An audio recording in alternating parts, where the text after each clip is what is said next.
New York's infamous Blue Note era comes to Mars Hill January 24th for a special one-night-only concert at Mars Landing Galleries.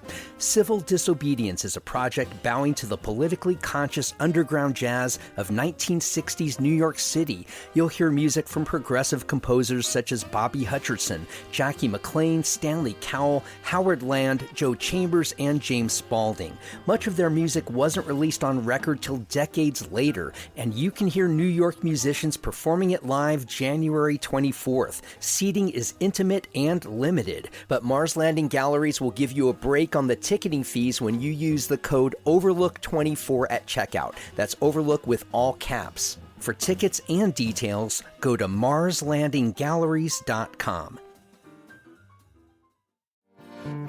I am a maker, a builder, a baker, although sometimes my messes are all that you'll find. I'll tell a story, both true and allegory. Oh, the process is precious, so it takes up all my time. There's a childcare crisis in the United States. First, the cost is enormous. Second, parents of infants and toddlers are meeting wait lists for many months, even up to a year, just to land openings. In Buncombe County, where incomes are pretty modest, parents are often weighing whether they can afford to go back to work at all. Families are being really creative. Honestly, we're seeing people going to half-day programs and then maybe having a babysitter in the afternoon. Some are going to unlicensed providers and they need to work. And right now it is very honestly easy to operate as an unlicensed provider, even with more than the legal limit, because there's such a need and families are willing to take that risk. This is The Overlook with Matt Peiken, a podcast about the news, arts, issues, and trends of Asheville, North Carolina. My guest today is Jenny Vial, Director of Childcare Resources at Buncombe Partnership for Children. We go through the growing demand and dwindling supply for quality childcare providers. We talk about a new partnership with the Biltmore to open more slots for infants and toddlers. We also lay out the challenges of creating a more sustainable landscape for childcare in this county and around the country. I began the conversation by asking Jenny Vial whether there's always a greater need for childcare than places to meet that need. Always is a big word. I think in Buncombe County, historically, it has always been the case, as long as childcare has been a more standard thing that many families are using for the youngest children. So infants and toddlers, it has historically been a shortage of supply. Now, preschool, even now that we're talking about childcare shortage, and we have, looking over the last 4 years, we have about 100 fewer people working in the field in Buncombe County than we did before the pandemic. So 2019 to 2023, we have about 100 fewer people working. 100 fewer out of how many? Out of about around 1,000. So it's about 10%. It kind of varies between 10 and 12% reduction in early childhood workforce, which then has a corresponding impact on the number of slots available for children. Now, it becomes an issue of economics that if the way that childcare licensing works, we can put 18 5-year-olds, 4-year-olds, 3 preschoolers in a classroom with 2 teachers, but only 8 or 10 infants and 1-year-olds. And so if we only have so many teachers in the field, a lot of programs over time historically have shifted towards serving more preschoolers. What's your agency's role when it comes to childcare? Our role is supporting people who are providing care, whether that is professional development, coaching, looking at classroom practices, but also startup business support and how we can leverage and take advantage of other programs and things that are happening in the community across the state to be able to support childcare business. Now, give me a sense of the landscape of licensed childcare. I don't have kids. Right. So from the outside looking in, it can be anything from in-home private child care centers to Verner Center for Learning and big facilities like that. Yeah. Am I correct in that this umbrella encompasses all of that and everything in between? All of that and everything in between. In North Carolina any person caring for more than 2 children who are unrelated to them for more than 4 hours a day or more than 4 months out of the year. So like a summer camp can operate without a license because they're only open for 3 months. So that means that we have got a couple of license types. So you mentioned Werner, and it's a big program that has private care, but also receives early Head Start funding. So they offer early Head Start for 0 to 3-year-olds. But we also have a license type in North Carolina called a family childcare license, where they're licensed by the state, but they can have no more than 5 preschool-age children. Plus, they can have a couple of school-age children as well. So max of 8 children in the home at a time. And then kind of everything in between. We do also have, partly due to the need, a large economy of what we call license-exempt providers, where they're caring for maybe 1 or 2 children in the home, or maybe part days. They don't need to be licensed, but it also means that they don't get the benefits of the system. So this can be entities that you may not even know about, right? So where are we seeing the lack? Where are we seeing the absence? Is it everywhere from small homes to Werner-sized entities, or is it mostly in the smaller private realm? We have had, it's hard to tell. Really, the answer is more about, rather than program size, it's about age of children that are being served. Where's the gap? Where's that donut hole of children who are not being as well served right now? Babies. It's babies and 1-year-olds. Just fewer children can be in each classroom. So it becomes this kind of economy of scale. We hear over and over again consistently people that got on multiple wait lists right when they found out they were pregnant and end up with childcare slots sometime after the kid is 1. They're waiting over a year is pretty regular. Sometimes a sibling will be able to get in because programs will serve younger siblings often before they serve brand new ones. So the younger kids, for sure. So you mentioned waiting list. Is it the norm always to have some waiting? So let's say you are an expecting mother. Let's say you're 4 or 5 months pregnant. Do you then get on a wait list? What happens? That's what we encourage, is for people to get on wait lists as soon as they think they might need childcare. And unfortunately, it's a hard data point to pin down because families will get on multiple wait lists across several programs. And sometimes they'll get lucky depending on the time of year and when children are moved into older classrooms and create space. But Are we seeing a problem now or this challenge because people are returning to the office, returning to the workforce, whereas early in the pandemic, it was all remote working for everybody, and then it eased back for some companies, maybe not as much for others. Tell me how the return to office has affected what you're seeing now in terms of supply and demand. It's interesting. It's honestly a hard question to answer because from the demand side, without surveying every family with young children in the community, which survey results like that can be hard. We don't know because a lot of people will say, I know there's not childcare, so I will work with a nanny or I will go outside the licensed system. What we do know from within the childcare system is that in Buncombe County, we lost 1 small program during the pandemic. Programs have stayed open. However, many programs have contracted.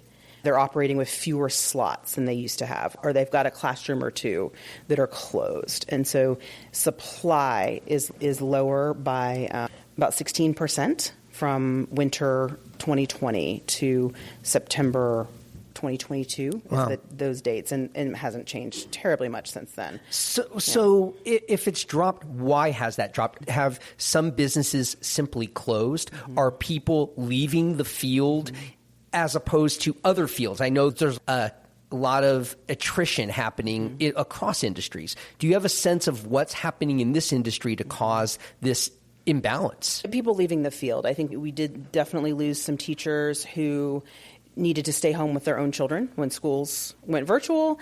Some of those teachers have not come back. I think also as we look at wages, unfortunately, early childhood at the entry level is still much lower pay than we hope, than we want it to be. Is the pay for early childcare much less than it is for teachers in schools? Because teachers are crying loudly about their pay. Tell me about the difference there. I don't have the numbers in front of me, but it is wildly different. Even for teachers who, for example, work in Head Start or an early Head Start program or NC Pre-K, where they need to have a certain degree and or teacher licensure in NC Pre-K, they are paid below the standard pay rate for K-12 teachers. Are they making below what's called the living wage here in Buncombe County? And there is absolutely a disparity of pay between teachers at the entry level. I know teachers that are working less than my 18-year-old just got hired in fast food with no experience. Teachers that come in at that level. And also we've got teachers that have higher education. They've got a degree, they've got licensure, and they are making very close to what K-12 teachers are making. And everywhere in between. And unfortunately, as they struggle to keep up with what we know the living wage is locally, there's nowhere for that cost to go except to families. You have to wonder, when the pay is so low and that you can't just step into a job like that, there's certifications, there's training, I would think it would be a very discouraging landscape for anybody to enter that field for all the time and cost that would take to get the kind of licensure you need, and then you're paid less than $20 an hour. Is that the main challenge here in terms of why this county in particular and this region is having a hard time attracting new people into the field? Yeah, I think that's part of it. I think part of it is the cost of living here. I will say this is happening across the country. It is much harder in communities like ours that we know have a high cost of living.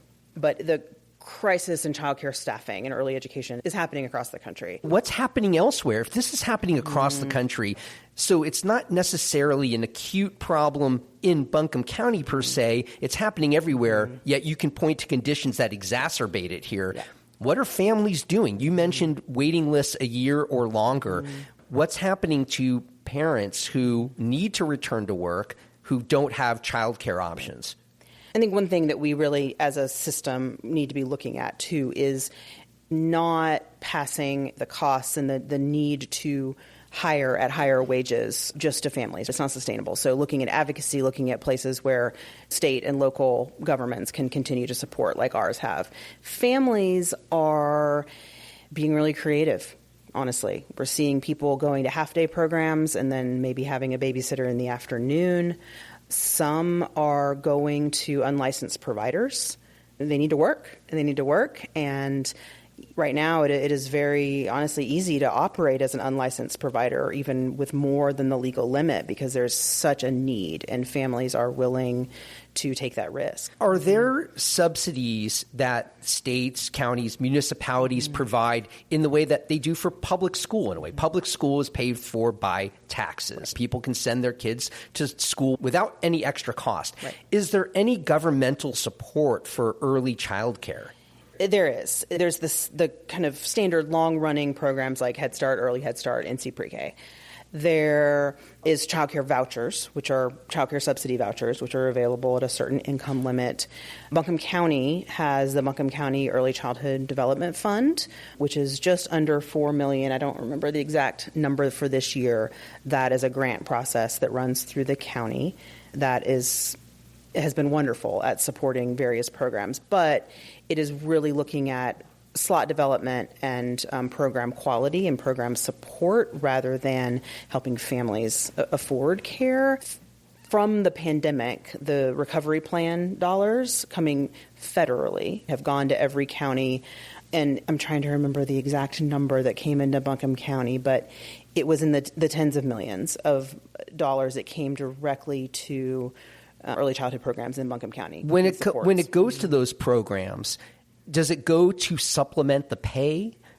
Does it go to hiring new people? And now that those pandemic funds have dried up, is that part of the problem, that these facilities, these agencies can no longer support the staff that they could, say, in 2021? Absolutely. The stabilization grants, is what they were called, came in two parts. One part was program stabilization. They were really kind of open-ended dollars that could be used for whatever the program needed, whether early on it was cleaning supplies or you name it. They could use it for that. And then the other part of it was compensation that went directly to teachers. And the compensation part just recently ended. And so that is part of what we're seeing, is that some programs were able to continue the pandemic era wages, and other programs have been needing to warn teachers that they were going to take a $2, $3, in some cases $4 an hour pay cut, which is devastating when you've been making a higher wage. More after this.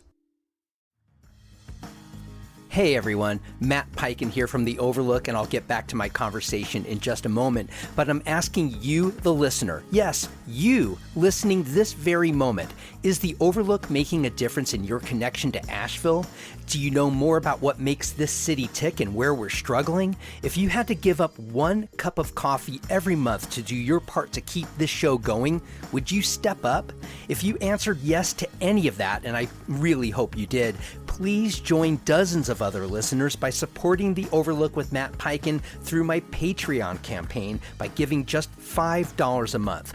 Give it higher levels and you'll earn free tickets to my live podcasting events. Your support means the world to me and helps keep this show free for anyone to hear. Go to patreon.com/The Overlook Podcast.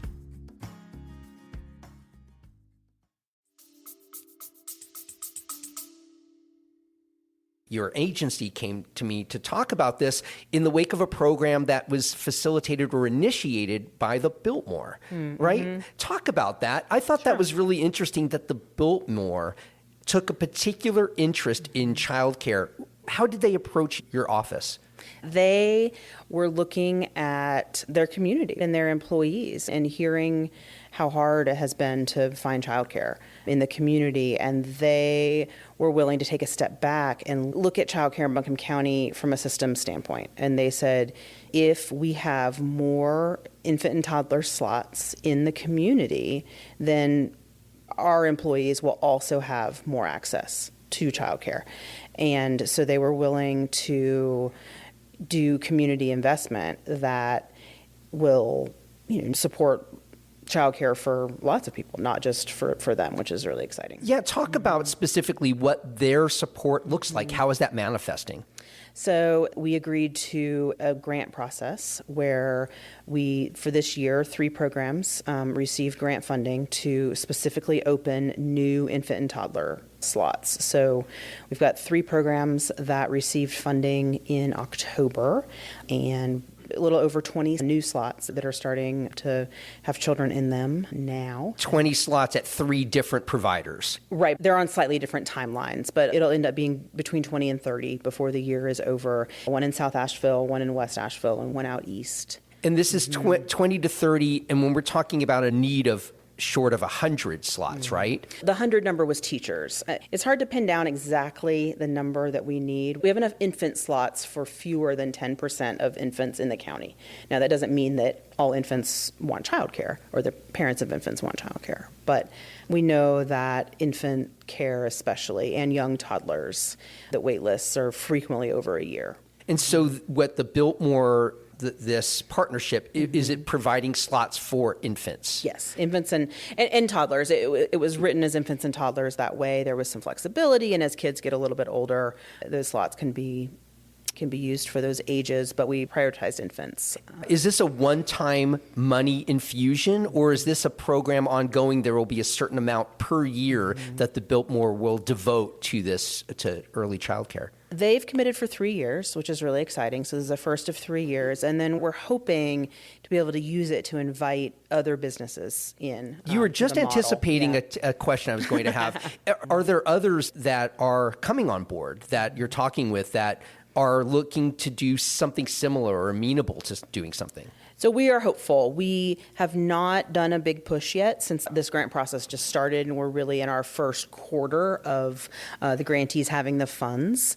We're also working on a system that would allow prioritization, for example, 1 slot in each classroom for a Biltmore employee that we are hoping to be able to use as a incentive for other businesses to come in. Maybe at a certain donation level, the business could get some priority on a wait list, that kind of thing. Yeah. And when hoping to work with the business community to figure out what feels sustainable and what feels doable and what would be enticing enough to invite private business into this type of funding. Now, it's one thing to open slots, but we're getting back to an issue you and I talked about just a little bit ago, which is pay, salary. If you're opening slots, 6, 7, 10, 20 slots that are all not paying a living wage or not coming close to that, aren't we just then inviting more of the problem? Like, we've opened up these slots, but if these positions don't pay enough, and you're talking earlier about a problem of having people being attracted into the field and keeping people employed in this field, and if the pay is still low, aren't we just increasing the problem in a way? Like, we have 20 slots open and we don't even have half enough people to fill these slots because people don't want to enter this field. Yeah, I think grant programs like this are important because they incentivize the holding of infant and toddler slots versus preschool slots, since preschool slots financially are a little more viable for the program because there's more children per teacher. And so that's one piece of it. And so if programs know that they can receive funding to keep a classroom open, they are more likely to raise pay in those classrooms in order to recruit into the younger classroom. Tell me if this is a naive question, but you're saying that you can have more toddlers per teacher than you can newborns and one-year-olds. That seems counterintuitive to me because aren't toddlers more challenging? They're walking and crawling around and getting into things. If you have infants in bassinets, they're not moving. They're not going anywhere. Why do guidelines limit the number of infants and one-year-olds, which I would think is part of the problem, right? Or not, if not limited, why is the limit so small? It's about caregiving needs. I mean, think about parents with twins that feel outnumbered. And in order to adequately support, even adequate being the baseline, support very young babies and toddlers, often you need a lot of adults. And the most infants you could have is 5 to 1. It's a 5 to 1 ratio. So often they have, 2 to 10. And what's the toddler ratio? It's 1 to... and these range based on quality, based on kind of star rating. You can have fewer children, but the legal max per adult is 1 to 5 for infants and 1 to 6 toddlers. Once you get to 3-year-olds, it's more like 1 to 9, and at some license levels, it can be 1 to 10, which it's easy to see why programs historically have sometimes, for financial reasons, like moved towards older children. And also babies... There's a lot of one-on-one caregiving needed. You're looking at feeding and trying to get them to sleep all at the same time. And it is a dance for sure that sometimes 2 adults do on their own. It takes people that have a lot of training and really understand the development of children that age. And it can be a while before new teachers are settled in and have the skills that they need, the education that they need. Yeah. If the money from the Biltmore and other businesses that would hop on, if it would be instead devoted to raising the pay of existing people in the field, existing jobs, wouldn't that in some ways better support the sustainability of this field and having more qualified professionals enter and stay? Yeah, I think that makes a lot of sense. And when we really get into it, though, we're looking at what is the amount of money that is needed to long-term do that. The compensation grants from the recovery plan, the federal ARPA money that came in, we had over $8 million just in compensation coming into Buncombe County, and we still hit crisis level. Wow, $8 million just for childcare. Just for childcare. That's amazing. Just for compensation over the last couple of years and the last 4 years. And so it's really, honestly, it's disheartening to look at the lack of those funds now as they are being phased out. And what does that mean for us? And some programs have been able to plan to maintain wages, and we also have seen that even with those higher wages, even with hiring at a higher wage that was made possible by those stabilization grants, many programs are having a hard time hiring. And I think it comes down to, do you remember early in the pandemic when you heard a lot of hero talk, teachers and healthcare providers and what have you, and people that had to keep showing up at work. And then now teachers will say, remember a couple of years ago when I was a hero? And we know they're still doing the work. They're doing more work often because they're understaffed. And I think we have a professional respect issue in the field and in our communities. We hear K-12 teachers talk about this as well, that nobody knows how hard my job is and how much I'm doing and how much I do on my own. And we take all that and we look at early childhood teachers who are doing all of the things that K-12 teachers are doing often, but for much, much less pay and even less respect. Yeah, so in a way, when we were talking about, you mentioned the $8 million that came in through ARPA money, and that's drying up, the window is closed. Isn't that in a way going to happen? The Biltmore is just on the beginning of this 3-year commitment. You're hoping to bring other businesses on. But in a sense, that's also relief money. It's time boxed. Yeah. And it could create openings that, hooray for the parents that get in for that newborn to 1-year-old, or until they can get into a center where there is greater numbers of providers with 3 and 4-year-olds. What has to happen to where you and your colleagues in this industry are not battling the sustainability issue? If the demand is greater than the supply, wouldn't the money follow that people would be able to fund or willing to fund? And what am I missing here? You're not missing anything. It's hard. I think what we're looking at is the need for sustained blending of public and private funding. Looking at childcare as infrastructure in the same way that when the roads are broken after it snows, we use tax dollars to fix the potholes. And childcare is infrastructure for business. And so if we can have more businesses following the lead of the Biltmore Company to really look at early childhood education as the infrastructure that it is in our community, I think that's really the only way that the field is going to get long-term sustainability is a blend of public and private money. And this also seems to me among the very few issues anybody can point to that isn't partisan. Conservatives and liberals all have kids. Yep. Where is the hang up here? Are legislatures, where do they stand on funding? Is it like pulling teeth, or do they want to fund and they just don't know how to bring in the money? Where do legislators stand on this? You're right. It shouldn't be partisan, honestly. And I think where we see it coming in is the balance between childcare supporting business, which often looks like some deregulation going along with that, and childcare as early childhood education, which children are learning all the time. And so wherever they are, they're going to be learning.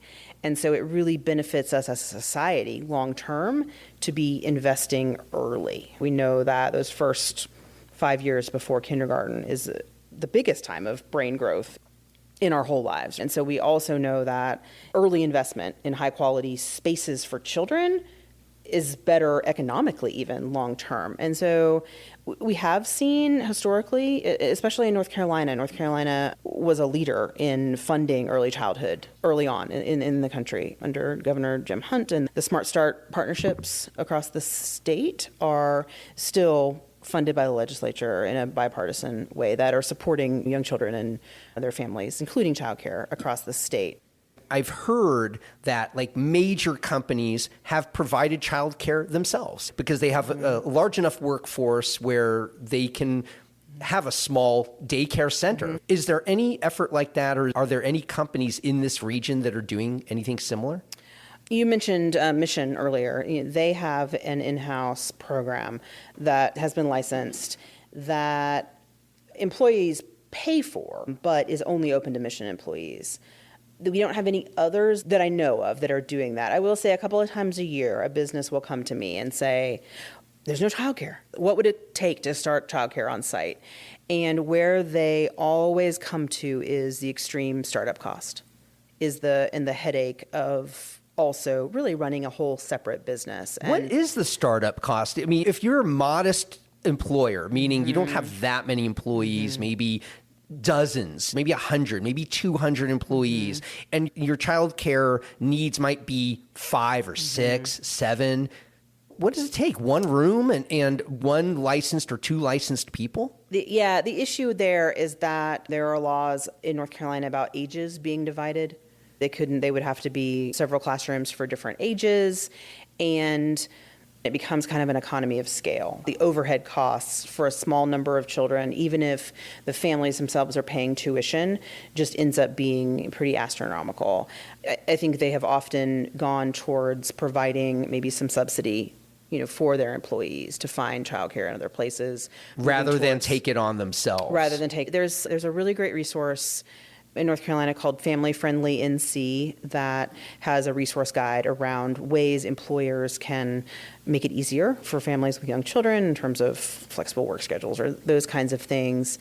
And this is another place where what the Biltmore Company has done, I think, comes in as being pretty exciting, is that I'm hopeful that businesses can come into a similar program and say, all right, we are going to donate X amount of money per year, and then maybe their employees would be able to take advantage of a prioritization on a wait list or those kinds of things, so that several small employers could maybe come together and subsidize a classroom somewhere or some slots in a program.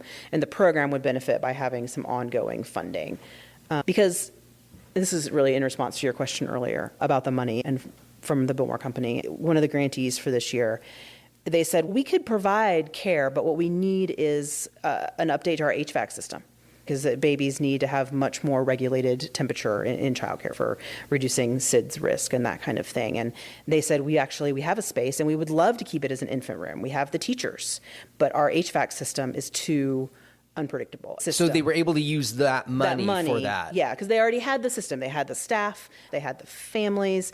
Her application was really fascinating because she was talking about how she was losing teachers because they were having babies and then they didn't have childcare for their own children.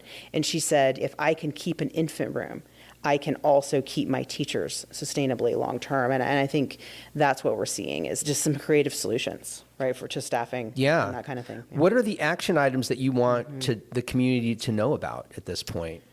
I want the community to really understand the professionalism and child development knowledge and skill that goes into providing childcare. Really, what is happening in these classrooms, and help us raise the issue of respect for early childhood educators and the professional work that they are doing in programs. But wouldn't better pay show that respect? Absolutely, right? So how does that happen? How does better pay happen? That's what I was alluding to earlier. If there's such demand, you would think that childcare providers hold the cards. Right. There's demand for what we do.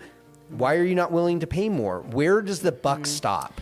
I think the buck stops at that need for sustainable blended public and private money. This is advocacy to our local and state and national governing bodies in terms of sustained funding.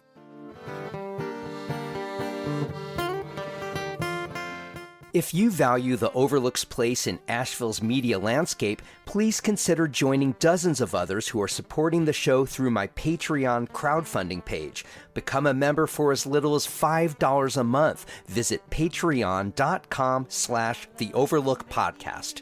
Our First Look newsletter gives you just a handful of daily headlines from around the local media landscape to get you on your morning. We also have a weekly newsletter devoted to all things The Overlook that hits you every Friday. Both are free and available at podavl.com/newsletter.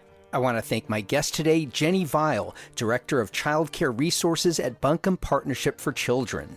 Our conversation took place at the BB Theater in downtown Asheville, which is available to me due to the largesse of Susan and Giles Collard of Asheville Contemporary Dance Theater. The theme song for The Overlook, Maker's Song, comes to us courtesy of the Asheville duo The Resonant Rogues. The Overlook is a production of Podcast Asheville. New episodes come out every Monday, Wednesday, and Friday wherever you get your podcasts. You can find us on any social media channel at AVL Overlook. And I'll see you on the next episode of The Overlook with Matt Peiken.